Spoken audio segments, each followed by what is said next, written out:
లక్షల కోట్ల రూపాయల అప్పును 18 నెలల పరిపాలనా కాలంలో తీసుకున్నందుకు రాష్ట్ర ముఖ్యమంత్రి వర్యులు గౌరవనీయులు రేవంత్ రెడ్డి గారికి కూడా శుభాకాంక్షలు తెలియజేస్తా ఉన్నాను. తెలంగాణ ప్రజల నెత్తి మీద గుదిబండలాగా 18 నెలల కాలంలో 2 లక్షల కోట్లు అప్పు తీసుకొచ్చినటువంటి ఘనత, గొప్పతనం, పరిపాలనా చాతుర్యం అంతా కూడా రేవంత్ రెడ్డి గారికే దక్కుతుంది. మరి మీకు ఒక విషయం తెలుసు, జనరల్గా నేను ఎప్పుడు కూడా నిర్దిష్టమైనటువంటి ఆధారాలు లేకుండా, కాగితాలు లేకుండా, ప్రూఫ్ లేకుండా ఎవరి మీద కూడా ఎప్పుడు అలిగేషన్ చేయలేదు. ఇవాళ ముఖ్యమంత్రి గారికి సంబంధించి నా దగ్గర ముఖ్యమైనటువంటి ఆధారాలు ఉన్నాయి. మీ ద్వారా ప్రజలకు చెప్తామని చెప్పే ఇవాళ ఈ ప్రెస్ కాన్ఫరెన్స్ ఏర్పాటు చేయడం జరిగింది. ప్రత్యేకించి మన రాష్ట్ర ముఖ్యమంత్రి గారు ఎప్పుడు ఒక మాట చెప్తూ ఉంటారు, మేము అప్పులు తీసుకొచ్చిన అప్పులు ఏం చేస్తున్నామంటే కేసీఆర్ గారు ఇదివరకు తీసుకొచ్చినటువంటి అప్పుల్ని తిరిగి చెల్లిస్తున్నాం. నెలకు 6,500 కోట్లు రుణాలను మేము తిరిగి చెల్లిస్తున్నాం. కాబట్టే మేము పెన్షన్లు కాబట్టే మేము ఫీ రీఎంబర్స్మెంట్ ఇవ్వలేకపోతున్నాం. కాబట్టే మేము హాస్పిటల్లో మందులు పెట్టలేకపోతున్నాం. సూది లేనటువంటి స్థితిని తీసుకొచ్చినాం. దీనికి అంతటికీ కేసీఆర్ గారి కారణమని చెప్తారు. మేము అది ఇదివరకు కూడా ప్రెస్ మీట్ పెట్టి కాగితాలు చూపించి మీరు 6,500 కోట్లు కాదు, నెలకు 1,200 కోట్లు కూడా కడతలేరని చెప్పి ఎక్స్పోజ్ చేయడం జరిగింది. అప్పుడు రాష్ట్రంకి రేవంత్ రెడ్డి గారు తెచ్చినటువంటి అప్పు 1,50,000 కోట్లు ఉండే. ఇప్పుడు రేవంత్ రెడ్డి గారు తీసుకొచ్చిన అప్పు 2 లక్షల కోట్లకు చేరింది. ఆయన 2 లక్షల కోట్లు తీసుకొచ్చినా కూడా పెన్షన్ అయితే ఇస్తలేడు, ఆడపిల్లలకు మహాలక్ష్మి పథకం అయితే ఇస్తలేడు. మనమేమనుకుంటాం, పోనీ ఇంకా కూడా అప్పులు కడుతురేమో అనుకుంటాం. అయితే ఆర్ఈసి, రూరల్ ఎలక్ట్రిఫికేషన్ కార్పొరేషన్ అనేటటువంటిది దేశంలో ఒక సంస్థ ఉంటుంది. ఆ సంస్థ అన్ని రాష్ట్రాలకు కూడా రుణాలు ఇస్తూ ఉంటుంది పెద్ద పెద్ద ప్రాజెక్టులు కట్టడానికి. అది ఇరిగేషన్ ప్రాజెక్టులు కావచ్చు, ఇంకోటి కావచ్చు ఇస్తా ఉంటుంది. ఆ రూరల్ ఎలక్ట్రిఫికేషన్ కార్పొరేషన్ అనేటటువంటి సంస్థ కేసీఆర్ గారు ఉన్నటువంటి సందర్భంలోనే కాళేశ్వరం ప్రాజెక్టుకు, అట్లనే ఇతర చిన్న చిన్న ప్రాజెక్టులకు, అది దేవాదుల కావచ్చు, తుపాకులగూడెం బ్యారేజ్ కావచ్చు, ఎస్ఆర్ఎస్పి వరద కాలువ కావచ్చు, వీటన్నిటి కోసం ఇంకా కొంత అప్పు వాళ్ళ దగ్గర మనం తెచ్చుకున్నటువంటి అప్పు కేసీఆర్ గారు ఇమీడియట్ గా ప్రాజెక్టులను కడుతూ అప్పును కూడా వాళ్ళకి కట్టాల్సినటువంటి కిస్తీలు ఏవైతే ఉంటాయో, ఇన్స్టాల్మెంట్లు ఏవైతే ఉంటాయో, ఈఎంఐలు కట్టుకుంటూ పోయాడు కేసీఆర్ గారు. అందుకనే ఆ సంస్థ కేసీఆర్ గారికి 2022లో మనకు ఏ గ్రేడ్ ఇచ్చింది. అంటే ఎప్పటికప్పుడు అప్పు బాధ్యతాయుతంగా చెల్లిస్తున్నటువంటి రాష్ట్రాల్లో ఒకటిగా కేసీఆర్ గారు ఉన్నటువంటి సందర్భంలో ఏ గ్రేడ్ ఇచ్చింది. ఏ గ్రేడ్ సిబిల్ రేటింగ్ ఇచ్చింది. కాబట్టే కేసీఆర్ గారు ప్రాజెక్టులకు కట్టాలనుకున్నప్పుడు మళ్ళా తిరిగి ఆయనకు అప్పులు పుట్టింది. మన రాష్ట్రం కూడా నంబర్ 1 స్థాయికి పోయింది. ఇక రేవంత్ రెడ్డి గారు వచ్చినాక ఏం చేసిండ్రు, అక్టోబర్ 10, 2024 నాడు ఇదే ఆర్ఈసీ సంస్థకు ఉత్తరం రాసిండ్రు. ఆ ఉత్తరంలో కేసీఆర్ గారిని బాగా పొగిడిండ్రు.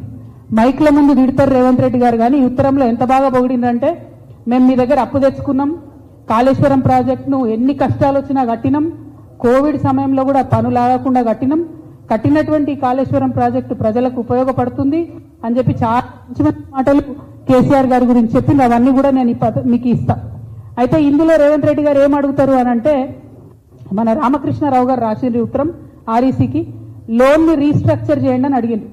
కేసీఆర్ గారేమో కాళేశ్వరంకు తెచ్చినటువంటి లోను 2035 కల్లా ఫినిష్ చేద్దామంటే, రేవంత్ రెడ్డి గారు 2040 వరకు కట్టుకుంటా పోతాం, ఈ లోన్ను మాకు ఎక్స్టెండ్ చేయండి అని మొదటి ఉత్తరం రాసిండ్రు.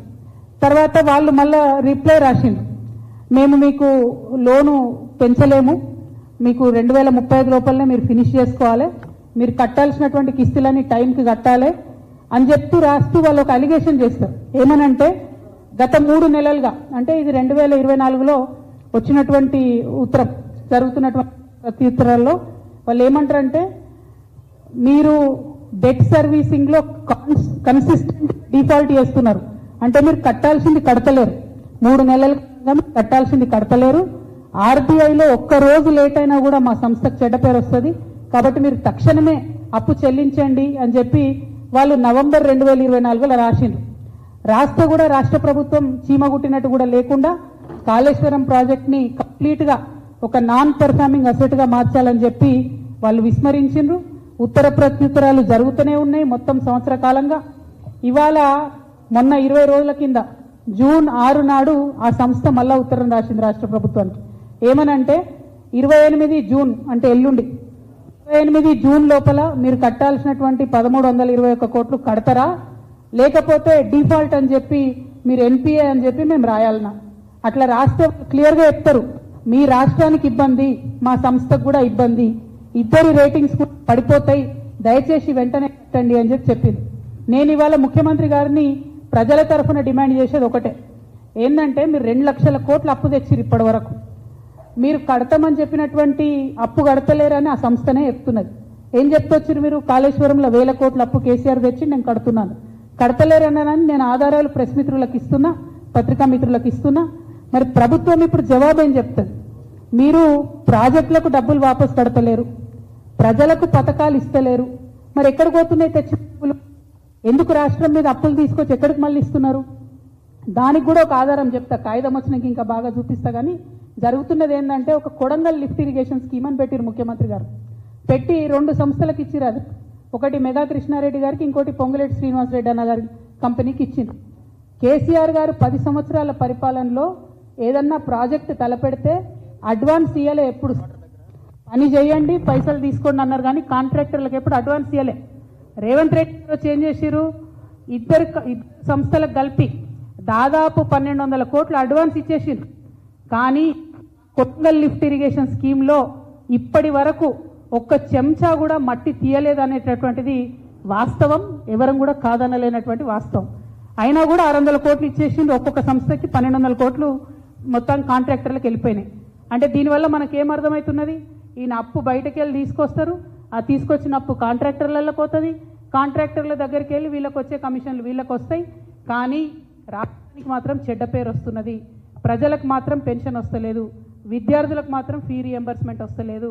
అందుకే ఇవాళ తెలంగాణ జాగృతి తరఫున రేవంత్ రెడ్డి గారి అవినీతి నిరూపితం అవుతున్నది. కాబట్టి ఇవాళ రేవంత్ రెడ్డి గారికి మేము ఒక బిరుదు ఇద్దాం అనుకుంటున్నాం తెలంగాణ జాగృతి తరఫున. అంతకుముందు కాంగ్రెస్ పార్టీలో ఒక ఆయన ఉంటుండే పెద్ద నాయకుడు, ఆయనకు రాజా ఆఫ్ కరప్షన్ అని పేరుండే. ఈయననేమో రేవంత్ రెడ్డి గారు ఆ రాజా అని చెప్పారు, రాజులకే రాజు, బాద్షాంకే బాద్షా బన్ గయనో. ఇవాళ బిరుదు మరి రాజులకు రాజు అంటే చక్రవర్తి అంటారు. అందుకనే తెలంగాణ జాగృతి తరఫున ఇవాళ రేవంత్ రెడ్డి గారికి అవినీతి చక్రవర్తి అనేటటువంటి బిరుదుని ఇస్తున్నాం. ఈ అవినీతి చక్రవర్తి గారి అవినీతి భాగవతం అంతా మీకు తెలుసు, నేను సమాచారం లేకుండా మాట్లాడను, మీకు తెలుసు నేను ఆధారం లేకుండా మాట్లాడను. ఖచ్చితంగా ఒక 1.5 మంత్లో అవినీతి చక్రవర్తి గారి అవినీతి భాగవతం అంతా కూడా ఒక మంచి బుక్ వేసి తెలంగాణ ప్రజలందరూ కూడా జాగృతి తరఫున పంచడం జరుగుతుంది. ఇలా బాధ ఎందుకైతుందంటే, తెచ్చినటువంటి అప్పుతోని రాష్ట్రం బద్నామవుతుంది, కానీ అన్ని వ్యవస్థలు కుప్పగూలుతున్నాయి. విద్య, వైద్యం లాంటి మౌలికమైనటువంటి వ్యవస్థలు. ముఖ్యమంత్రి గారు సొంత జిల్లా పాలమూరు యూనివర్సిటీలో నిన్న పైసలు ఇస్తే కానీ ఫుడ్ పెట్టమని చెప్పి ఆడికెళ్ళి మెస్లకెళ్ళి వెళ్ళగొడితే విద్యార్థులు పోయి గేటు కాడ ధర్నా చేసిరు. నిన్న కాకతీయ యూనివర్సిటీలో విద్యార్థులు ధర్నా, ఎందుకంటే ఇంటిగ్రేటెడ్ స్కూల్ కోసం మధ్యలో జాగా తీసుకుంటామని. ఇక స్కూల్ పిల్లల పరిస్థితి మీకు తెలుసు, ప్రైవేట్ బడ్జెట్ స్కూళ్లకు 150 కోట్లు ఇచ్చేది ఉంది, ఇయ్యలేదని పేద పిల్లలను వాళ్ళు బయటకు వెళ్ళగొట్టేటటువంటి పరిస్థితి ఉన్నది. 8000 కోట్లు ఫీ రియంబర్స్మెంట్ బకాయిలు ఉన్నాయి. అంటే విద్యకు, వైద్యానికి కూడా ఎండబెట్టి మీరు కాంట్రాక్టర్ల కడుపు నింపుతున్నారు, కమిషన్లు తీసుకుంటున్నారు. కాబట్టే ఇవాళ మిమ్మల్ని అవినీతి చక్రవర్తి అని చెప్పి బిరుదిస్తూ ఉన్నాం. మిమ్మల్ని మేము డిమాండ్ చేస్తాం.